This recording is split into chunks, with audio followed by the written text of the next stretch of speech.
Was it what you expected? Very much so. In fact, it was better than I expected because it had a real lilt to it in the end. It had the rhythmic quality, and I think telling the story of the 106-year-old woman voting, standing in line, and then telling and having his peroration be through her life experiences, and using the "yes, we can." That was very much a rally speech. And then much of the rest of it was almost like an inaugural address. And it wove those two qualities together in a very nice way, very gracious, and it wasn't about him. You know, a lot of these speeches by politicians are all about how I'm doing and how I feel. This was about us, about you, the voters. It's amazing also watching Barack Obama on that stage. I mean, I remember him saying a couple days ago when, you know, with him the highs don't get too high and the lows don't get too low, that there is this sort of this calmness, which we've seen throughout this campaign, but we certainly saw it tonight on that stage. Well, the one thing that is stuck in my mind this entire campaign is that whenever you heard, you're right, David, all the other candidates talk about what they wanted to do. It's always what I'm going to do as president. He consistently said, we, us, our. Anybody who's had a successful marriage, they know it's not I, my, it's we, us, our. And what he's doing is, in many ways, I think about the story of Nehemiah rebuilding the wall of Jerusalem. The most important part of that, Nehemiah had the vision, but then the people said, let us rebuild. And what he is saying is, look, I can't do this alone. You are going to have to carry this cross as well. And by challenging the people as well, they have to assume some responsibility. That's very important in this age where we're looking just for one person to do all the work. Earlier in the night, David, you quoted the mountaintop speech from Martin Luther King, and you heard those words. Oh, yes. I mean, he basically took the text of the mountaintops, he just squeezed it and pushed it and moved a little bit. It may be a year, or we may not make it in a term, but I promise you, we will get there as a people. Didn't say as a black people, but as Martin Luther King said, as a people, we will get there. It was the exact same refrain that Martin Luther King gave on the speech he gave the night before he was assassinated. I'm going to talk to our panel over here. Hillary Rosen also joining us. Your thoughts tonight? We haven't talked to you yet. I thought that he, in some ways, played down the historic nature of him being the first black president. And, you know, he said, this victory isn't the change we seek. It only gives us the chance to make the change that we seek. And, you know, I was listening to that and thought, for my biracial kids, this is very much the change we seek. And the work starts tomorrow, but, you know, no one should underestimate how important this night was. But you have no doubt she has the work does start kids. tomorrow. I mean, Barack Obama is well aware of the challenges this country faces. Oh, absolutely, and he's far down the road. Some of our other correspondents have said that. He's going to name his chief of staff tomorot. He's going to get... Do we know who it is? I think it's one of these deals, as Tubin says about the Supreme Court, those who know aren't talking, and those who are talking don't know.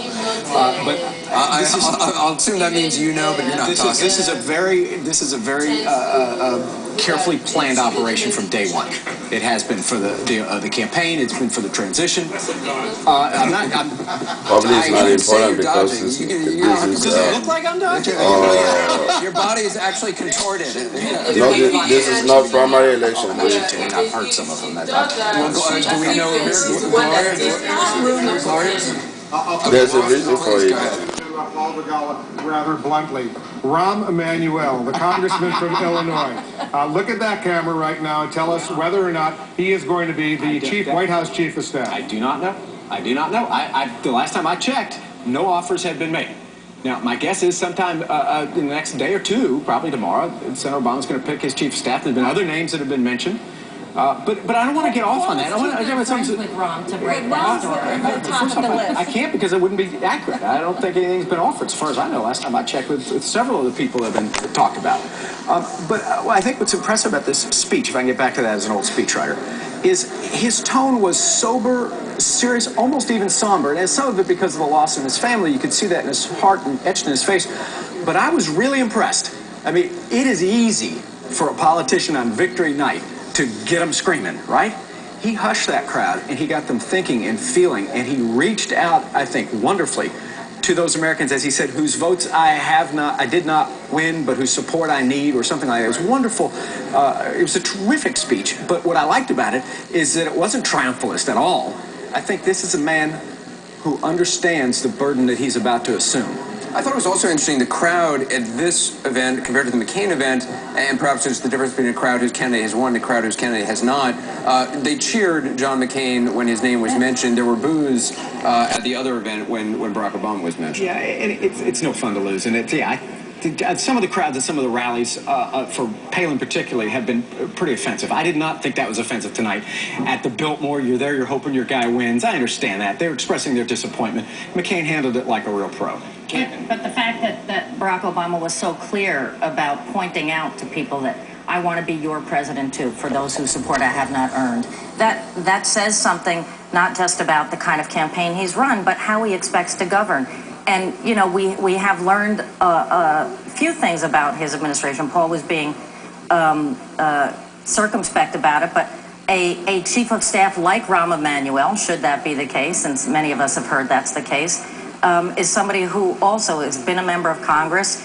He's quite partisan, but he knows how to get things done. And I think the key thing that Barack Obama said tonight was, we want to get things done, and it's going to be hard. And I'll be honest with you when I can do it, and I will be honest with you when I think that we're in trouble. And those key moments of being smart about how to make things happen, I think, is really going to be the essence of this presidency for a while. The crowds are still there in Grant Park. I want to go to Candy Crowley, who has been following this campaign as long as anybody. Candy, your thoughts not only on this victory for Barack Obama tonight, but also on his words tonight. Well, it's interesting to me that he really did take much of what he said on the campaign trail here, but this wasn't a campaigner that came out here tonight. This was a man ready to be president. His demeanor was different. He really sort of took the moment. I don't know if you noticed the music, but it was very regal, sort of presidential music. The setting was that. There was no rally feel to it at all. This was a man who definitely came out here wanting to be the president, as he has just been elected to do. And I think back to February of 2007 when I was in Springfield as he announced. He's a very changed man as well, just in how he handles himself and what he talks about. And he came out as president. He really did. And I think that's the speech we saw tonight. Even with the yes, we can, you heard it was a yes, we can, as opposed to that kind of way he did it in the rally. So this was taking what he talked about and putting it in presidential form, if you will. I also think that so much of this campaign played to people's hopes. You know, that he gave them a chance to hope again. Anybody at any rally would tell you that.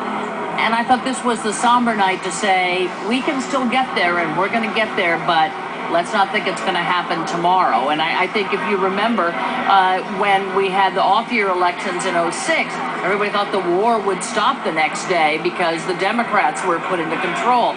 And I think this was very much Barack Obama trying to say, steady now, we won tonight, but this is serious stuff we're about to face, and it's not going to happen overnight. Candy, we'll be talking to you throughout this evening. A lot of coverage ahead. Also, check out CNN.com for the latest political news. We're still getting results in from various states, various ballot initiatives, also a lot of important Senate races and House races as well. Lots to talk about. Stay tuned.